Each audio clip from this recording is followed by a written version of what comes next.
All right, so here we are in the shop,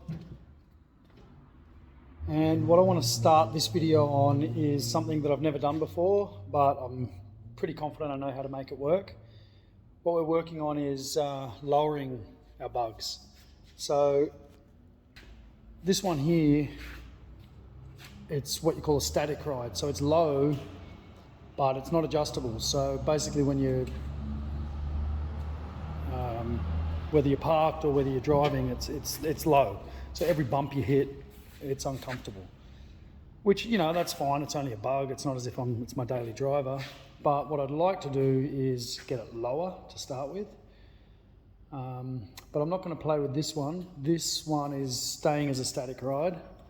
I'm going to start playing with this one. So I've got this one to a stage in previous videos, you may have seen them or not, where I've built the chassis, I've built the cab previously. I did that a couple of years ago and then kind of let it sit.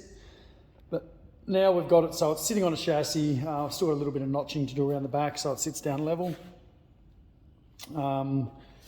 And there's the motor for it there. But the beam out of it, the front suspension, you can just run air shocks. So basically you replace that shock absorber there with an air shock and pump it up or down for your desired ride height. But I want to go something a little bit more far out than that. I want to do what's called a single bag beam. So here I've stripped a beam. This is another one that I've had sitting around. So we've stripped it basically back to its bare minimum. The other thing that you've got to do to a beam on a Beetle so you can fit wider wheels up front is narrow them. So there she is, that's the beam, how it sits. So what we want to do is I'm going to narrow this one 2 inches. So we're going to chop 2 inches out of the middle here, and so basically we have to remove those, move them out, otherwise they're going to end up too close to where that bolts in on the frame head. So I'm going to attempt this. What I've done is you can purchase, come over to the mess, you can purchase these. So this is a beam adjuster, but this only allows you to adjust it up or down basically to achieve a static ride. I want something that I can press a button in the car and it goes up or down with air. So I'm going to, utilising this bit here, this will sit in the middle inside the beam, and I'm going to weld an arm onto it. Now that arm, to draw it, it's going to look something like this.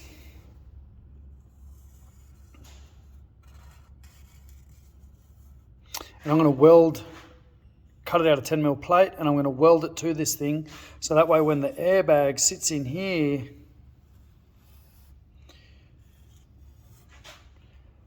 by inflating and deflating the airbag, it will then pivot the beam up and down. So anyway, this is a start to this video. Let's see how far we get. Okay, so we're going to measure between the holes to make sure that when we re-weld them on, that they are the right measurement. Now the old carpenter's trick, me being a carpenter, not a Boilermaker, hold them on 100. So we hold it on 100 to center, and I've got 390, which means I'm 290. I've written my measurement up there, beam 290 to center. So that way when I weld it all back together, I make sure the bolt holes line up with the frame head on the beam. So a bit of grinding, we've managed to make these removable now. So that there, that one. So basically now we've got to cut some out of the central section here. So this is the bit that I'm a little concerned with, because obviously then these are no longer going to be straight. So we've got to figure out how to make these straight. I've seen one trick where you can bolt a bit of angle iron onto it, or just clamp it on there temporarily. The other thing is you can make a jig out of a bulkhead. I've got an old bulkhead kicking around over here somewhere. There's one there. So you can make a jig out of that, which kind of holds it square, clamps it back in. We'll see what we do. I'm sure there's heaps of different ways to marking around a steel tube, but But I've seen this method, which is you get a hose clamp, wrap it around there, tighten it up to where you want it. I'm going to cut 50mm out of this, which is 2 inches. So I'll end up with a 2-inch narrowed beam, which is what I'm looking for. We're taking 50mm out of the top, and we're going to take 100 out of the bottom. 2 inches is about as much as you can narrow a Volkswagen beam and retain the stock towers, as far as I know. I know that car's got a 2-inch narrowed beam and it's got the stock towers in it, so I'm just going to go with it. I'm taking 100 out of the bottom because I want to weld an adjuster in there. So even though that's going to be on airbags, it'll still, if I do blow an airbag, I can wind the adjuster all the way up. It's still going to retain the stock springs, and if I weld that, you can see this one. That'll go in like that. Now, the top I'm going to close together, and you'll see that I'm going to notch it to put the airbag crank in. So I've jumped a few steps further.